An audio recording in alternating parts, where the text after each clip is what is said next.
What is going on, YouTube? It is Brianna.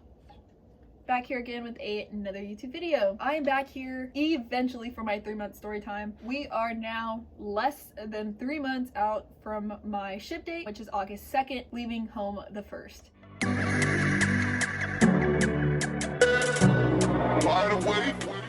We're gonna get started with something that is very, very important and that I've really taken into account for this past month, and I've been hitting the ground running on that, which is physical fitness. So a lot of new future sailors, well, the majority of them are concerned about physical fitness because usually, you know, when you come into depth, you know, you're a high school student, you're a college student, you're somebody in the workforce, you know, life happens. You might not watch what you eat, you might not go to the gym every day, you might not go to the gym at all, you know, you might just sit home and play video games, you know, watch Netflix. So anyways, with that being said, I realized I gained weight. And when I mean gain weight, I mean a lot of weight, like 8-9 pounds heavier. Let me explain. So the week after Easter, we get word from our onboarder, which used to be our chief, which he is now our onboarder, and we're getting a new chief. He informed us that our CFL, which is the command fitness leader, the CFL from our region or whatever, has been getting a lot of backlash from MEPS, he or she, basically saying that it is the onboarder's responsibility to make sure that future sailors are fit for full before they go to MEP as much as possible. Basically meaning the weight. As you guys may realize, or maybe not realize, when you go to MEP, it is okay for you to be overweight. Overweight meaning overweight in Navy standards, okay? When I depped in, I actually was overweight. I was one of the people that had to be taped. So when you get taped, that's taking your body fat percentage, and your body fat percentage has to be below a certain number for males and a certain number below for females. I did have to be taped. I did pass the tape test, and I was okay for the physical, and I was okay to go in depth. I just knew that I would have to lose the weight before shipping to boot camp, which I now know is possible, you know? Of course, when I depped in, I didn't think it really much of it. I was like, oh, I got 4.5 months, you know, I'll get it down or whatever. Well, it turns out that, you know, a lot of future sailors from my region, well, everywhere, have been going to MEPS overweight and have not been able to ship. They're taking our weight more seriously, and now we have mandatory weigh-ins. For my station, we have mandatory weigh-ins. So we had a mandatory weigh-in the week after Easter, and it was the first weigh-in I had really done. I mean, I weigh myself at home, but it's not the same, you know? And I weighed myself the day before I realized I gained weight. I was 158. I go the next morning. I didn't even eat breakfast, okay? I just woke up, I changed my clothes, I brushed my teeth, washed my face, and drove over there 30 minutes, drank a little bit of water so I could pee, and I'm all of a sudden 164. Okay, I literally flipped my, okay, I was like, oh my god, you know? And so that was a very heart-dropping moment for me, and I was like, damn, here I thought I only had to lose 6-7 pounds, and now I'm having to lose 10. Are you freaking kidding me? You know, and you know, 10 might not seem like a lot of weight, but 10 pounds is a lot. 5 pounds can be a lot, you know? Shit, man. And you know, that really was a very, you know, hard day for me. And with that being said, I've taken a lot more seriously as far as my weight goes. And with my recruiting station with our new onboarder, he has really been taking the physical fitness seriously. And now we are at the point where we have PT at least 3 times a week. He holds PT Monday, Wednesday, and Sunday, mainly because Sunday was the collective day that the most people in our depth group were able to meet. I do have to say, a lot of our depth group is high school students, of course. There are a few of us that aren't in school, that, you know, just work. We do have some older recruits that are, you know, in the workforce, that work full-time jobs to provide for their families. And so Sunday was really the best day that would work for all of us to be there, so he can guarantee that everybody can at least make one, which is accommodating, which I really thank him for. And personally, I try to make myself available for every day. It's been about 3 weeks since that weigh-in. It was, I don't know if I got that timeline right, but you get what I'm saying. And so it's really been rough, but he really has been pushing us. And, you know, I've been going to much as PT as I could possible. You know, I've really seen an improvement in myself. I've still been doing my gallon of water a day, which I think has really helped because I don't feel as like dehydrated. I noticed that like when I'm working out with like the other dep police, like they're like chugging and chugging and chugging water because like they're so dehydrated from working out.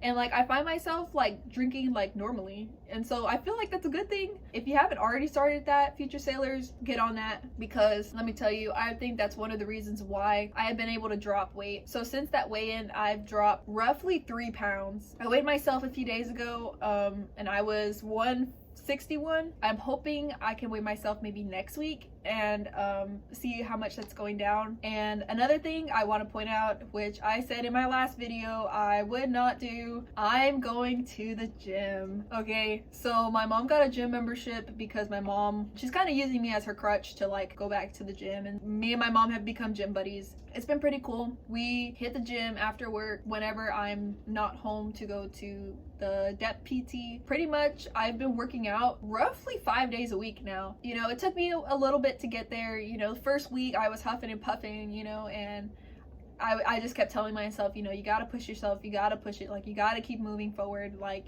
you just have to, you know, if you want it, you just have to. And I can faithfully say that I now have 10 good formed push-ups. And if you guys come from my last video, let me just tell you, I've had a huge glow up. You know, as you guys may have seen from the YouTube video, my new intro, you know, I cut my hair with the water and, you know, working out. You know, now like I feel like I'm addicted to working out. Like yesterday, like I had to take a rest day. Like I had been working out every single day for the past week, and I was just on it, you know, and it had only been like what, 2.5 weeks, 3 weeks, and like I'm like, I don't want to say like I'm addicted because that sounds bad, but like it's just so like satisfying. I don't know what the word is for it, but I just feel like that's my motivation. Like my motivation is I gotta get there, you know. Why settle for the SAT medium on the PT test when I'm capable of so much more? That's really where my mindset is now, and I love that I'm taking on that mindset because I honestly never thought I'd get here so soon. I hope this is like words of encouragement for you guys that are struggling.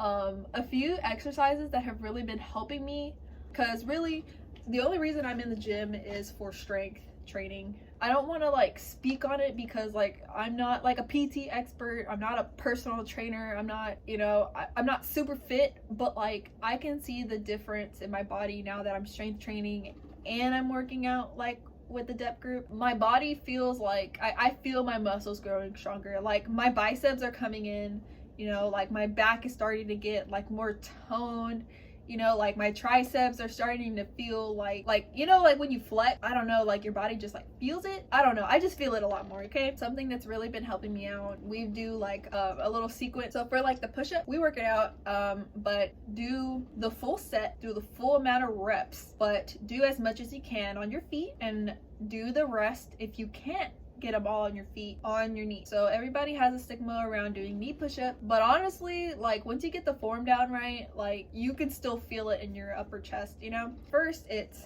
diamond push-ups. I know, super scary, but you just want to make sure that you're just pressing in, pressing in, pressing in, pressing in, and that is really going to open up the chest and then your back. And so we go from diamond push-ups to shoulder width push-ups, well, chest width push-ups. So this is the narrow push-up. So this one, you want to make sure that your elbows are being as close to your body as possible when you come up, and that's pretty much that. And then we move to shoulder push-ups. So then you're going to put your arms a little farther apart, which this is probably a lot of people's comfort zone because this is really what a lot of people use for their regular push-up. So instead of going like for your chest, just do them a little bit out and just make sure your elbows come all the way down and all the way back up. And then boom, that's your next rep. And then your last rep is wide push-ups. And there you just want to make sure that you're bringing your chest as close to the floor as possible and really engaging your back. So like this part of your back right here, like you should feel it like contracting. So the goal is to push all the way up and you should feel your chest contract. And then when you come all the way down, you want to feel your back contract. and really making that mind to muscle connection is really, I think, what's been helping me. I've been really focused on getting slow, really good formed push-ups, and really just doing push-ups every day. Like, I hate to say it, but like, you really got to be doing push-ups every day. I don't know how else to say it. Or if not every day, at least 5 days of the week. Because I'm gonna be honest, you know, I don't do push-ups every day, but I do them the majority of the days that I've been working out, okay? You know, the planks are still getting there. We have just started doing a lot more abs in the depth PT. When I'm at home, like say, you know, me and my mom don't go to the gym, I will go in the backyard and work on abs. Okay, and then some exercises for that would basically be, the one that kills me always is flutter kicks. So that's where, you know, you lay on your back 6 inches all the way down, and I mean, you can lift your shoulders off the ground a little bit, but you just want to make sure that your neck isn't strained, and you just kick up.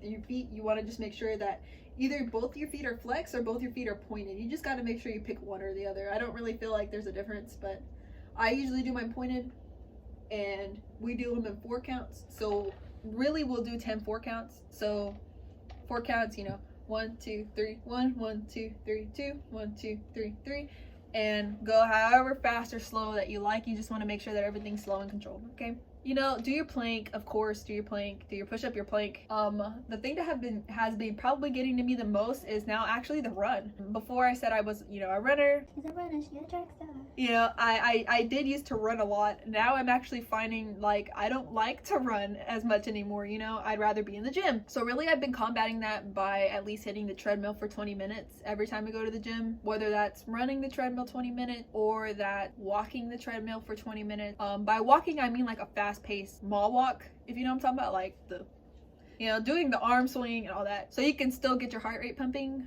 without actually running. I could walk the 1.5 miles in roughly 19 minutes. So I feel like that's good, okay? It took me about a week to build up to that. It's cool. We do some running in the depth PT, but we do focus a lot more on strength training. I'm not gonna lie, we do focus more on the push-ups and the planks, because I think that's what everybody struggles with the most. Like, most of us can go and run at home, but most of us don't have the motivation to actually get the push-ups in, because I think the push-ups is what scares a lot of my depth group, considering that like we're the couch potatoes. So with that being said, PT has now become a really big part of me. We're starting to develop like a little leadership in our depth group. I've been asked to join the leadership. I'm really reluctant to, but today is actually our very first in-person depth meeting. I've only been able to make 1 virtual depth meeting. Well, I've made 2 virtual depth meetings, 1 official one and 1 like non-official one, and now we're doing mandatory first Monday of the month depth meetings until you ship. Today is Monday the 3rd. Yeah, Monday, May 3rd, 2021, and so today at 16:30 we're having our depth meeting at the park. The word on the street is that we're doing a mock PRT, so that's going to be interesting. We have a lot of people that don't come to regular PT. We've had like 5 or 6 new future sailors that have come. Well, we've had like 4 or 5 new future sailors that have come in the past couple of weeks and have never met them. And I just want to say I'm not a people person, so I hate going to the depth meetings. I hate working out with other people, you know, that I don't know. But the people that I have met, they're really cool. They're really funny. You know, they're people, you know, that really are just like me. So if you're nervous about going to your depth meetings and meeting your new poolies, coming from somebody who doesn't like people, get to know other people. Even if you don't necessarily like them, you gotta learn teamwork, because you have to be able to put your differences aside to just get what you need done, okay? Whether that's you're working on yourself, like use them to help you work on yourself, okay? I don't like everybody in my depth poolie group, but that doesn't mean that I'm not going to give them a chance to learn from me and me learn from them, because, you know, it took me 2.5 weeks to get 1 push-up. Now it's taking me 2 weeks to get to 10 push-ups. Seeing myself grow like that, I want other people to see they can grow like that as well. They just have to put in the effort, okay? And that's the bottom line. I'm like, make that my motto, is like, no effort, no gains, okay? That's the motto all summer, okay? Hashtag no effort, no gains, okay? You new future sailors, really just take everything in that depth group really to light. You know, I know some of you guys may be still doing virtual. I'm grateful that we're doing in-person depth meetings now. But of course, with the mask and with COVID regulations coming up, I don't know if you guys already know this, the America's Navy has officially announced that if you are fully vaccinated, you do not have to ROM at boot camp, as long as you can show proof of your vaccination. So your vaccination card, you know, with your dates and all that on it. If that's something you're interested in, I would reach out to your onboarder or your recruiter, if you're not through the process yet, to ask about that. It has been confirmed. They have a NAV admin out that was posted on the 5th of April that also confirms this. But I do follow America's Navy on Instagram. If you don't already, go ahead and follow them. Like, why not? And they did recently confirm this on their bootcamp Q&A. So I'm gonna take that as an official yes stamp that this is officially happening. I'm really hoping that by the end of summer and into the fall that graduations start opening up. Even if they are very limited, I just hope that that is the way we're moving right now. I'm really hoping that that's the case. Still, study your start guide. I think we're actually going to learn how to do facing movements today, so that's going to be pretty cool. I am still going to be working on a video of how to study your start guide. I'm still trying to figure out my studying habits for that, but I will be making a video going over the general orders, your rank and recognition, your Sailor's Creed. I actually know the Sailor's Creed already, so that's pretty cool, and your RTC Maxim, of course. So just pay attention to the start guide and really just get yourselves in gear. Do take it seriously. I personally know I'm going in as E3, so I mean, I don't really get the opportunities for rank as some of the other recruits do, but that doesn't mean that you should take it lightly. You still have to know this stuff when you go into boot camp. Just take it seriously now, and so you don't have to worry about it later. Especially if you want to go in without doing the ROM. That ROM period is, you know, a lot of people's saving grace for really honing in that information. So if there's no ROM, you don't have that extra time to study. You don't have that extra 2 weeks to study. You know, you want to go in ready. And that is pretty much it for this 3-month story time. I'm so glad that you guys have been subbing to the channel. Shout out to Nikki MGTV for commenting on my video. I am a huge fan of Nikki MGTV. If you guys don't know who he is, go check out his YouTube. He makes excellent military content. I've been following him like since I was like a freshman in high school. Please check him out and check out his videos. He does a lot of Navy. He is a Navy corpsman. You know, you guys really should check out his information as well. Thanks for sticking around for this video, and I'll see ya on the next one.